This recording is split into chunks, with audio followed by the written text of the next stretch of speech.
voici la vraie version authentique originelle du sacrifice d'Isaac dans la version authentique. Dans Origine chapitre 23.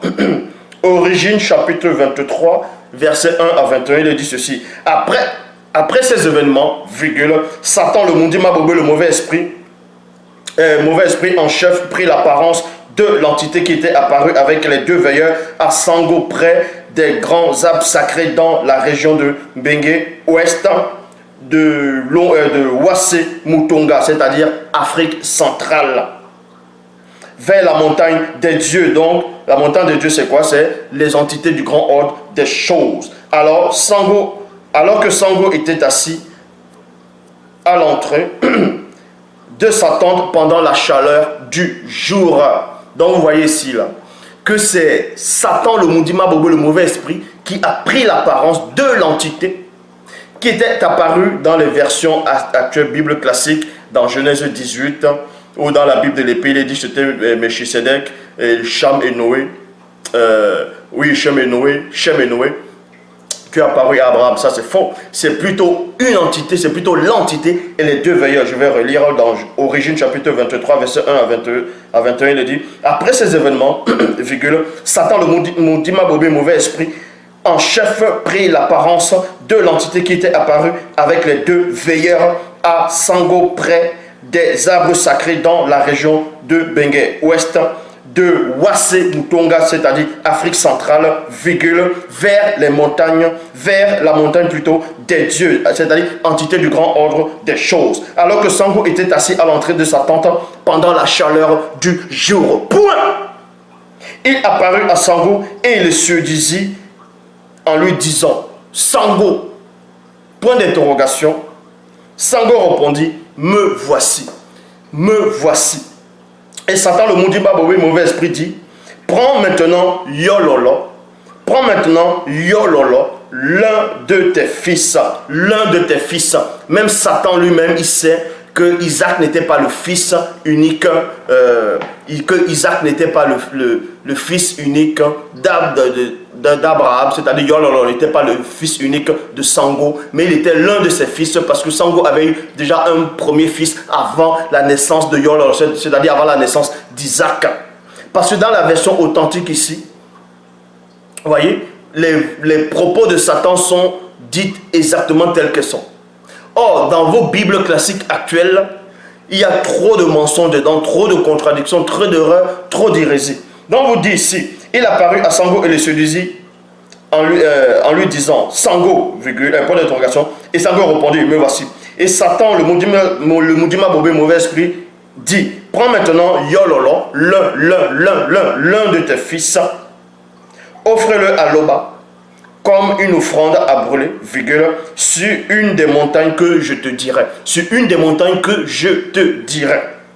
La suite dit ceci. Le lendemain, on vous dit dans la suite, le lendemain, Sango se leva tôt. Il fendit le bois pour le sacrifice, scella son aisselle, qui veut dire l'âne. Et se mit en route vers le lieu que Satan lui avait indiqué. Il amena avec lui 2 hommes de main, ainsi que son fils Yololo, dont vous appelez Isaac. Le surlendemain, il aperçut l'endroit de loin. Il dit alors aux 2 hommes de main, le surlendemain, il aperçut l'endroit de loin. Il dit alors aux 2 hommes de main, 2 points, restez ici avec l'âne. Mon fils et moi, nous irons là-haut pour adorer Loba. Voilà ce que Sango, Abraham, est en train de dire à ses hommes de main. Et ensuite, on vous dit, Sango prit les les petits morceaux de bois pour le sacrifice et il fit un fagot.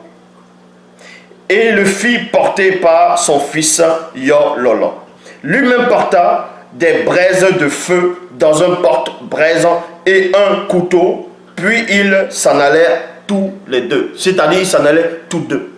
Voilà ce qui se passait. Yololo s'adressa à son père Sango. Mon père. Il répondit, oui, je t'écoute, mon fils. nous avons des braises de feu et un fagot de bois. Dit Yololo.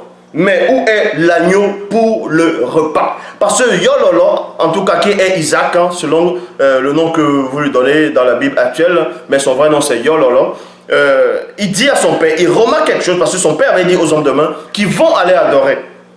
Donc en allant adorer, ça peut prendre quand même du temps. Donc il faut maintenant que là-bas ils vont manger tout ça, parce qu'Abraham avait apporté des instruments, des choses pour le feu, ainsi de suite, avec le couteau. Et son fils lui demande, mais le gibier en fait, l'animal, l'agneau, où est l'agneau pour le repas qu'on va manger là-bas? Où est l'agneau? Où est l'agneau? Il dit non, t'inquiète pas, l'entité va prévoir, c'est-à-dire l'entité va prévoir. Donc n'aie pas peur. Puisqu'on dit ici là, quand il arrivait dans le lieu, au lieu que Satan lui avait indiqué, Sango construisirent un autel avec des pierres qu'il avait trouvées sur place et il disposait les petits morceaux de bois. Puis, soudainement, il attrapa Yololo, son fils, et Yololo fut surpris et dit, mon père, pourquoi m'attrapes-tu ainsi? Tu me fais peur. Mon père, pourquoi m'attrapes-tu ainsi? Tu me fais peur. Sango lui dit, mon fils, l'entité est apparue et m'a dit de t'offrir en sacrifice à Loba. Voici la vraie version. Donc, et Yololo répondit, tout tremblant de peur. Non, mon père, Loba ne peut autoriser pareille chose à l'homme. Même son fils, Yololo, Isaac, était déjà initié, il connaissait, il savait que des pratiques semblables sont des pratiques occultes. Ce sont des pratiques qui n'ont pas de sens, dépourvues de spiritualité. Yololo, malgré son âge, malgré son adolescence, il savait néanmoins que Loba ne va pas permettre de telles abominations à l'homme. Que ce soit à l'homme, Loba ne permettra jamais ces gens d'hérésie. Or, dans la Bible actuelle classique, hein, c'est bourré de sacrifices. Hein, on brûle des animaux. Abel, il tue déjà les animaux pour le faire en sacrifice. Après le déluge, Noé fait encore des sacrifices. Hein, ainsi de suite. Hein, c'était que sacrifice sur sacrifice. Parce que tout ça est rempli de mensonges. C'est Satan qui contrôle toutes ces choses-là. Or, ici, Isaac avait l'intelligence, il avait le discernement. Ce Yololo savait exactement que ça ne pouvait pas émaner de Loba. C'est pour ça qu'il dit encore, je répète, et Yololo répondit tout en tremblant de peur, mon père, Loba ne peut autoriser pareille chose à l'homme.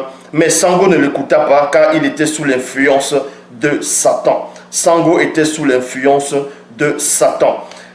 Sango le bâillonna la bouche, puis le lia et l'allongea sur l'autel, par-dessus les petits morceaux de bois. Alors, il étendit la main et saisit le couteau pour égorger son fils. Mais à l'instant même, la véritable entité apparut à Sango et l'interpella. Sango, Sango. Oui, répondit Sango, je t'écoute. L'entité lui ordonna de ne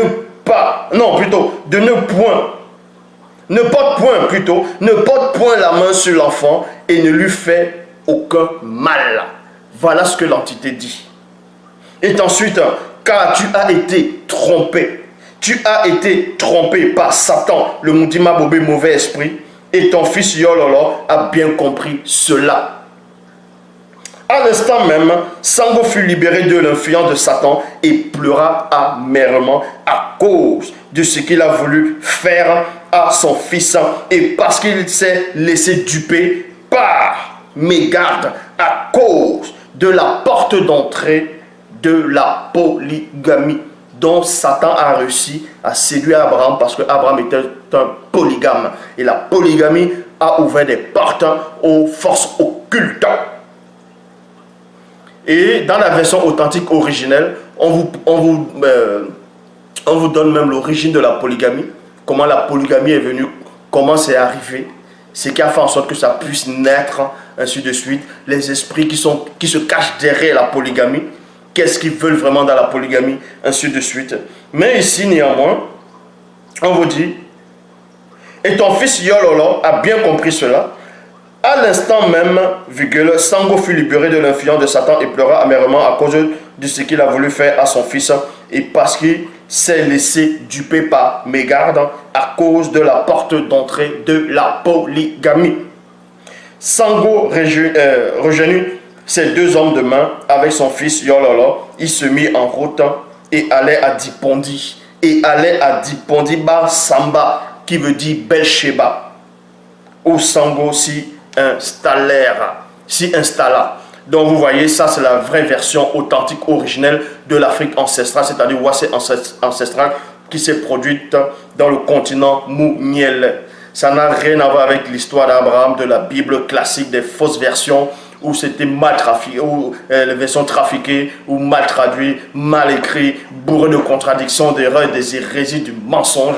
On vous dit que soi-disant Dieu dit, tant Abraham, il le met à l'épreuve dans Genèse chapitre 22, alors que dans Jacques chapitre 1, verset 13, il est dit que Dieu ne tente personne, il va tenter personne, il met personne à l'épreuve. Donc c'est déjà une contradiction. Donc quand il y a une contradiction, c'est qu'il y a un mensonge. Quand il y a un mensonge, l'histoire elle est fausse.